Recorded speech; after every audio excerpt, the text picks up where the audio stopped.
Gracias, diputado Vallespín. Tiene la palabra el diputado Osvaldo Andrade. Diputado Andrade. Perdón, presidente, estaba saludando. Yo entiendo, presidente, que la impronta del gobierno actual que encabeza la doctora Bachelet tiene que ver con la lucha contra la desigualdad y el abuso. Y no cabe ninguna duda que en su propuesta programática, en cada uno de los aspectos que ésta contiene, está presente esta inequívoca señal de conducción de la gestión y de la propuesta programática. En materia laboral, sin lugar a duda, que este es uno de los aspectos centrales. Si bien es cierto, la presidenta ha señalado que son 3 las reformas estructurales, no cabe duda que el cuarto eje de su gestión en este ámbito es el eje laboral. Y el programa de la presidenta nos hace un señalamiento muy interesante para enfrentar el tema de la desigualdad y el abuso en materia laboral en una interesante propuesta de agenda en que la centralidad está en el diálogo social y en el mejoramiento sustantivo de los mecanismos de la negociación colectiva.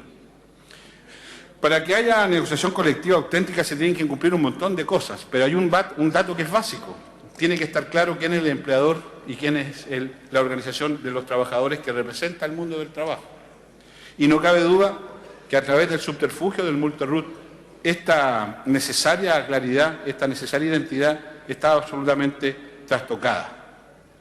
Mire, presidente, el concepto de empresa en materia laboral es una anomalía en nuestra norma jurídico-laboral.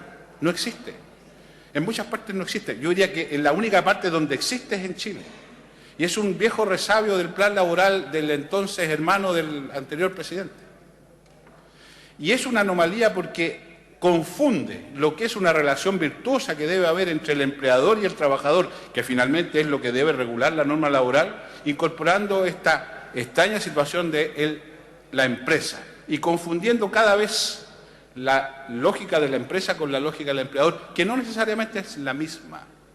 Y por esa razón había que enfrentar esta anomalía que se había prestado, como bien decía un diputado anteriormente, para un conjunto de abusos y vaya que abusos.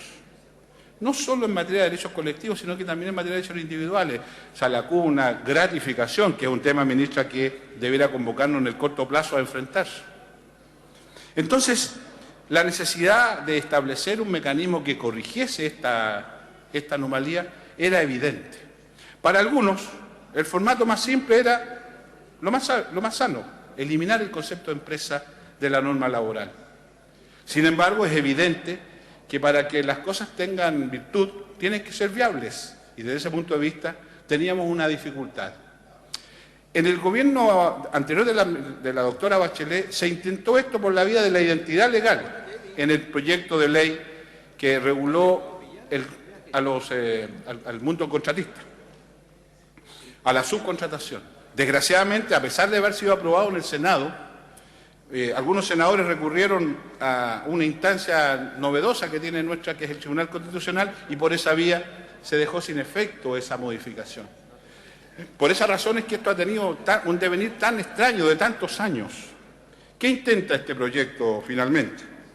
Mantener y respetar la facultad del empleador para organizar su empresa como le parezca más adecuado. Y por eso se mantiene la idea de tener diversas empresas con distintos RUT. Duele, pero es así. Y eso se ha respetado. Pero se ha enfrentado el problema de fondo. Y es que los trabajadores de estos distintos RUT, en tanto son parte del mismo empleador, puedan negociar colectivamente. Y ese es el núcleo de la modificación. Toda vez que si lo que intenta es que en el ámbito laboral también enfrentemos adecuadamente la lucha contra la desigualdad y el abuso, es evidente que tenemos que establecer las condiciones para que los trabajadores de estos distintos RUT, pero del mismo empleador, puedan ejercer el derecho a negociar colectivamente. Por esa razón creo que finalmente la iniciativa tal cual está en una línea correcta, porque se hace cargo de las dificultades, pone el acento donde corresponde, que además es el interés de los trabajadores, poder negociar, que es tan simple y tan claro como eso, pero al mismo tiempo respetar también la facultad de administración que el empresario quiere para su empresa. Había anotado cosas, ni he mirado lo que anoté, pero bueno. Por esa razón es que parece interesante la fórmula que se ha empleado y creo que es valioso como mecanismo que aspira a ser el preámbulo de la reforma laboral que se viene en curso y que es el compromiso de la doctora Bachelet. ¿Sabe por qué? Porque si queremos mejorar la negociación colectiva hay un dato que es clave. ¿Con quiénes? El gobierno preconiza que haya titularidad y en consecuencia sea la organización sindical la propietaria de la negociación colectiva y de paso terminamos con los grupos negociadores que han tenido nefasto historia, pero al mismo tiempo hay que tener claro con quién se negocia y se negocia con el empleador y cuando se utiliza este mecanismo del multiroot se disipa a este empleador y en consecuencia se confunde la interlocución, con quién se habla y por eso se usaba este multiroot para todo tipo de tropelías. Se ponían más trabajadores en donde no habían utilidades, en consecuencia no había gratificación, y en donde sí habían utilidades y en consecuencia gratificación había poco recurso humano. Vimos eso muchas veces. Esto lo corrige. ¿Por qué? Porque se identifica quién es el empleador. Entonces, a mí me parece que yo lo voy a votar favorablemente y creo que tiene sentido hacerlo. Pero quiero agregar 2 puntos más. Esto es materia de un diálogo entre trabajadores y empleadores. Es verdad que la CPC tiró para la cola y no se ha portado a la altura en la discusión de este proyecto, pero fue parte de ese diálogo y en consecuencia ha sido parte de este acuerdo. Yo quiero felicitar a la CUT, porque yo sé que en la CUT esto generó controversia también. Sin embargo, la sensatez, y perdónenme una expresión un tanto antigua, la sensatez de la clase obrera sigue siendo un factor relevante para aquellos que en el Parlamento hemos sido siempre coherentes con ese principio. Recuerdo la votación del reajuste años atrás. Entonces, es desde esa sensatez es que uno tiene que entender que si se produjo un proceso de diálogo social entre trabajadores y empleadores y se ha derivado un entendimiento de esta naturaleza, nosotros debiéramos, en la medida que entendemos que el diálogo social es la clave para avanzar en materia laboral, debiéramos respaldar esta iniciativa. Es verdad que nos pueden merecer observaciones desde el punto de vista doctrinario, sin lugar a duda, en esto hay mucho que decir, pero lo central es el acuerdo, porque entiendo que es el preámbulo, es la base de sustentación a lo que yo entiendo, ministra, por su intermedio, presidente, en el corto plazo veremos un auténtico proceso de reforma al sistema laboral. Por eso es que vale la pena suscribirlo en ese entendido. Si después ocurre que la crisis, que las chías de siempre van a generar problemas, no están haciendo huevo pato y eso no le hace bien al Parlamento tampoco. Perdóneme lo castizo de la expresión. Son deformaciones de mi formación, ministra. Quiero simplemente señalar al final 2 preocupaciones. Primero, tener clara la agenda. ¿Cuándo es este cuento? Mire que ya en la administración anterior nos pasó que a última hora, por las razones de la crisis, quedamos medio truchos y el proyecto de negociación colectiva no se presentó.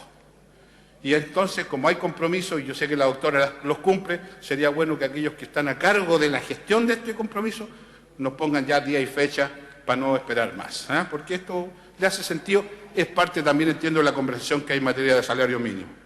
Y lo segundo, ministra, usted tuvo la oportunidad de estar en la OIT estos días, es un foro tremendamente interesante, supe que hizo un especial esfuerzo, acompañado por la misión y la representación chilena, ya que tuvo una ardua tarea de colaboración con su gestión, no cabe ninguna duda, especialmente el encargado laboral y toda esta gente que está allá, que todavía no sabemos quién es, pero está bien. Pero sí hay algo que quiero mencionar. Fíjese que en los discursos de los empleadores, y usted lo tiene que haber escuchado, en el discurso de los empleadores, el modelo a seguir en materia de negociación, en materia de huelga, era el modelo chileno. Fíjese la paradoja. Para los empleadores del mundo, el modelo chileno, que no tiene auténtico derecho a huelga, es un modelo. Y nosotros queremos cambiar eso. Por eso es tan importante lo que estamos haciendo, porque trasciende incluso la frontera de nuestro propio país. Yo estoy seguro que cuando hay este cambio, la misión que tenemos, la embajadora que tenemos, el encargado laboral que tenemos allá, van a hacer de esto una expresión nítida hacia el mundo, porque sé que están muy al tanto de todo esto. Entonces, permítame señalarle lo siguiente. El acuerdo es básico. El entendimiento de trabajadores y empleadores es central, pero la vocación y la voluntad política del gobierno es lo central en esto. Y por eso le hago este planteamiento, porque si vamos a tener un proceso con titularidad, con y sin grupos negociadores. Vamos a eliminar el concepto y el efecto polizonte. Vamos a ampliar las materias para que los viejos y los patrones se puedan entender en buena, ¿entiendes? Se puedan mirar a los ojitos. Si vamos a simplificar y vamos a terminar con los descuelgues, si vamos a establecer pisos, si vamos a hacer un auténtico huelga y vamos a terminar con los reemplazos, vamos en la línea correcta. Y créame que es más fácil y se hace menos complejo votar favorablemente este proyecto. Si por el contrario eso va a esperar y créame que se hace más difícil. Yo confío en la doctora y confío en el gobierno en este sentido. Muchas gracias. Gracias, diputado Andrade. Tiene la palabra el diputado